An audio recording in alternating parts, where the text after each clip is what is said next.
នេះគឺជាបទទំនួយកូនកំព្រាស្ដាយអើសែនស្ដាយអើយ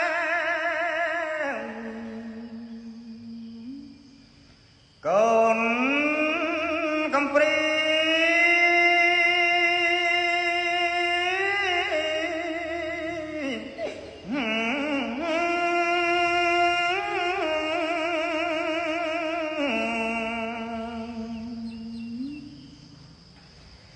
បាត់ម្ដាយពុំ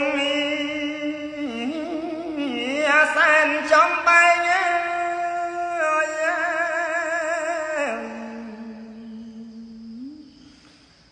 ហើយកូនកើតទុក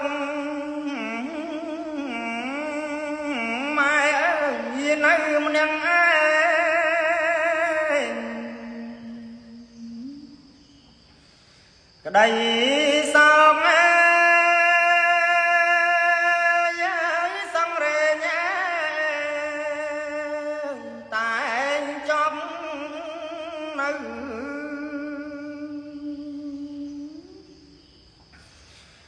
កូនស្ដាយ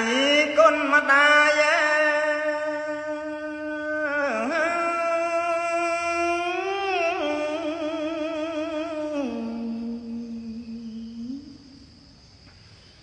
អត់អុំប្រមា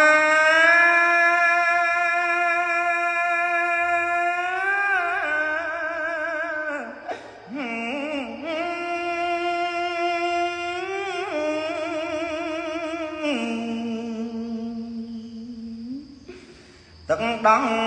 មេដាកេងបំបើ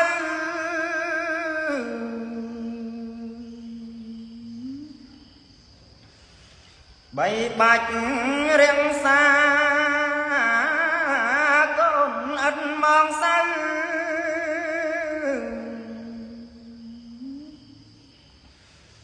ឥឡូវ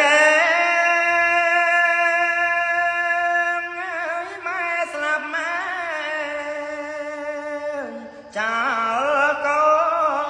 នហើយ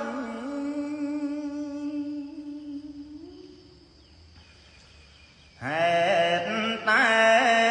កម្មកូន